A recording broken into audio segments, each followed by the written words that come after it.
Bonjour à tous et à toutes, Bertrand Barret, je suis très heureux de vous retrouver pour une nouvelle vidéo où je vais vous donner 6 conseils pour prendre du temps pour son couple. Pour ceux et celles qui ne me connaissent pas, eh bien, je suis thérapeute de couple, coach, sexothérapeute. Je reçois des hommes, des femmes, des couples et on parle d'intimité, de relations amoureuses et d'équilibre entre vie pro et vie perso. Donc, si vous voyez cette vidéo, n'hésitez pas à vous abonner à ma chaîne YouTube, à vous abonner à ma page Facebook et n'hésitez pas à me contacter si ce que vous venez d'entendre vous a parlé et que vous voulez aller plus loin.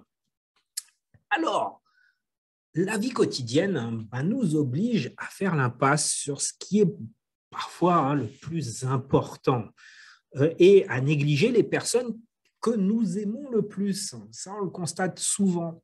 Et pourtant, on croit bien faire en étant à la fois dans le travail jusqu'à l'épuisement, en voulant que la maison soit toujours propre, en étant toujours au top dans toutes les circonstances. Et on justifie les absences, la fatigue, les oublis, les colères, en se disant, si ce n'est pas moi qui le fais, qui va le faire? Il faut bien que je travaille pour payer les charges, les crédits et les vacances. Et lorsque ces objectifs aveuglent le fonctionnement de chacun, il est difficile de nourrir une relation, car elle devient vite noyée par les « il faut » et les « je dois ». Pour que le couple puisse durer dans le temps, il est primordial de lui insuffler de l'énergie qui lui sera nécessaire.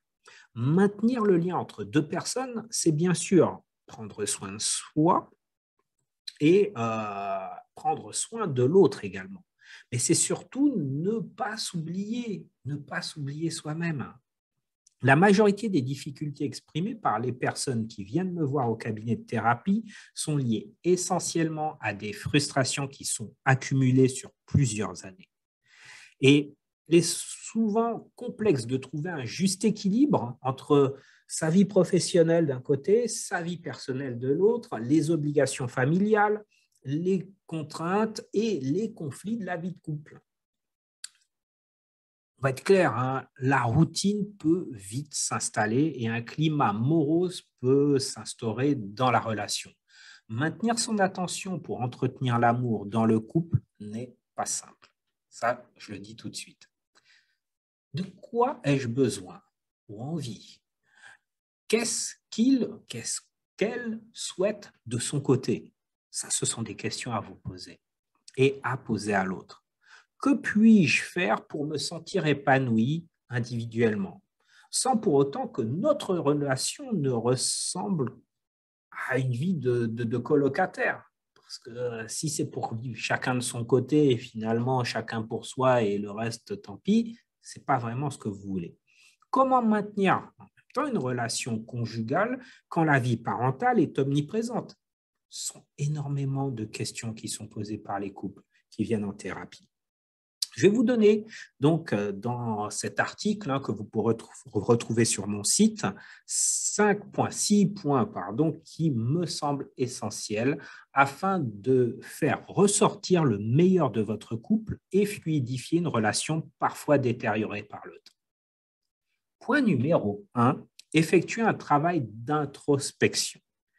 Posez-vous des questions sur ce que vous désirez vraiment dans votre relation de couple. Qu'est-ce que j'ai envie de vivre pour moi? Qu'est-ce que j'ai envie de partager avec mon compagnon, ma compagne? Je vous invite à sortir rapidement de la case couple parental si vous avez des enfants, car trop souvent les enfants, la maison prennent le dessus dans la réflexion pour mettre de côté le couple. Oui, je ne vous dis pas de vous débarrasser des enfants, attention. Je me permets donc quand même d'insister pour que vous vous posiez les questions suivantes. Qu'est-ce que j'ai envie de faire avec la personne avec qui je suis principalement en relation? Qu'est-ce que nous partageons déjà que nous pouvons améliorer? Qu'est-ce que je peux demander? De quoi j'ai besoin? Pas simple, mine de rien. Prenez le temps, mettez sur pause cette vidéo et répondez à toutes ces questions.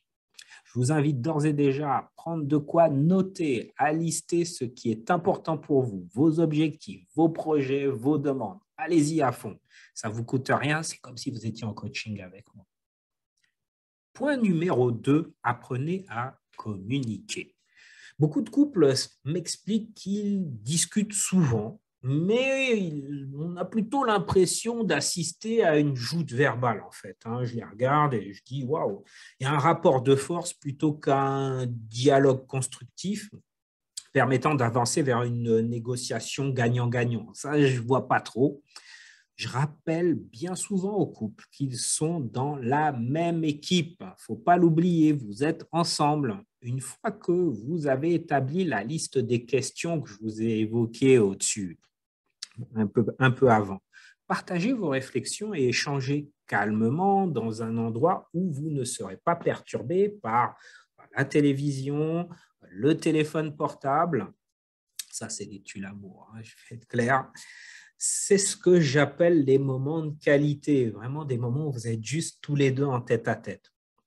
Ça fait longtemps que vous n'avez pas vécu ça, admettez-le, en tête-à-tête sans les enfants, pas de portable, pas de Netflix, tout ça. Ouais, bon, ouais, je vous laisse travailler sur ça. Tout cela, bien sûr, ça se planifie à l'avance et l'accompagnement dans le cadre de la thérapie de couple vous permet de construire aussi cela. C'est-à-dire que quand vous êtes en thérapie de couple, vous prenez un temps pour vous. Donc, très important. Point numéro 3, sortez de la revendication permanente. Si vous voulez avancer dans la construction de votre couple, c'est important de lâcher le gilet jaune, concrètement. Donc, j'ai rien contre les gilets jaunes, mais c'est le symbole de la revendication, de la lutte. Et je m'explique. J'entends énormément de plaintes, de dénonciations, d'agacements, de frustrations qui sont restées en stock depuis des années par le ou la partenaire. Bon, bien souvent, ce sont vous, mesdames. C'est souvent vous cumulez parfois beaucoup de stocks. Et en fait, vous pensiez, en exprimant tout cela, que l'autre allait réagir et changer les choses par lui-même à force d'entendre des réclamations. Eh bien sûr, il ne s'est rien produit et la fracture s'est à ce moment-là enclenchée. Eh oui, c'est de pire en pire. Échanger dans des conditions aussi négatives ne peut pas aboutir et ne peut vous amener qu'à un échec. Donc, bien souvent, je constate que les personnes savent ce qu'elles ne veulent plus. Ouais, j'en ai marre de ça, elles expriment des reproches, j'en peux plus. Mais lorsque je dis, voilà, qu'est-ce que vous voulez, elles ont beaucoup de mal à dire de manière positive ce qu'elles souhaitent vraiment dans leur relation. Et c'est uniquement dans ce cadre que vous parviendrez à créer quelque chose de nouveau ensemble. Donc, évitez les oui mais, les si tu avais, les c'est pas la première fois que je te le demande. Je pense que vous m'avez compris. Je sais que c'est pas évident, je sais que c'est dur, mais c'est primordial pour que votre couple avance. Évitez les reproches. Point numéro 4, je regarde mes doigts. 4, alors planifiez. Planifiez. Tous ces échanges vont prendre un certain temps et prendre du temps ensemble, c'est construire votre nouveau nous. Partagez votre quotidien en plus de faire des projets. C'est s'intéresser à l'autre et partager également ce que l'on est soi-même. Si vous ne prenez pas ce temps ensemble, c'est difficile de créer la relation. Vous devez vraiment planifier ces moments parce que c'est la clé de la réussite de votre couple. Cela peut paraître un peu routinier, mais croyez-moi, vous aurez la joie de préparer puis d'attendre ce rendez-vous avec impatience si l'envie est là. Si vous avez vraiment envie de redynamiser votre couple, c'est mettre de l'énergie. Au début, ça va être laborieux, mais c'est vraiment agréable quand vous êtes tous les deux engagés dans cette relation, de planifier les moments et de ne pas y déroger. Point numéro 5. Créer le manque pour susciter le désir. Eh oui, beaucoup de couples sont collés l'un à l'autre 7 jours sur 7. Alors, c'est d'autant plus vrai lorsqu'ils travaillent ensemble ou sont en télétravail à la maison.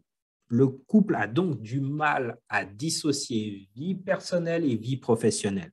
Avoir des loisirs à soi, des moments pour s'occuper de soi, pour se distraire, pour se faire plaisir individuellement, c'est aussi la possibilité d'avoir le plaisir de retrouver l'autre. Et donc, on l'a vu dans les périodes de confinement, ça a été vraiment waouh, l'apothéose là-dessus, avec le télétravail, la proximité physique était vraiment hyper intense. Donc, pensez-y, pensez-y, pensez-y. Mettre de la distance, avoir des loisirs individuels, des distractions à l'extérieur pour mieux se retrouver ensemble, c'est le top. Dernier point, point numéro 6, bien sûr, vous likez si vous regardez cette vidéo. Et n'hésitez pas à mettre des commentaires juste en dessous si ça vous intéresse, si ça vous interpelle. Point numéro 6, jouer la carte de la séduction. Ça, c'est souvent les couples ont complètement oublié, mais la surprise, la spontanéité, mettre du piment dans votre intimité, c'est ce qui vous manque. Depuis combien de temps vous n'avez pas fait un tête-à-tête? Depuis combien de temps vous n'avez pas juste échangé ensemble? Au-delà du point que j'avais dit plus haut, à partager des moments où vous faites des projets ensemble. Juste sortez de la maison et allez boire un verre. Faites des visites, promenez-vous dans des parcs. Si vous n'avez pas d'argent, il n'y a pas besoin d'avoir de l'argent pour faire des choses. Partez du principe que vous avez un rendez-vous et que vous vous retrouvez pour la première fois. Allez-y, allez-y, faites. Jouez, amusez-vous, surprenez-vous l'un l'autre. J'espère que cette vidéo vous aidera. N'hésitez pas à liker, à partager avec un maximum de personnes. Et je vous dis à la prochaine pour une nouvelle vidéo.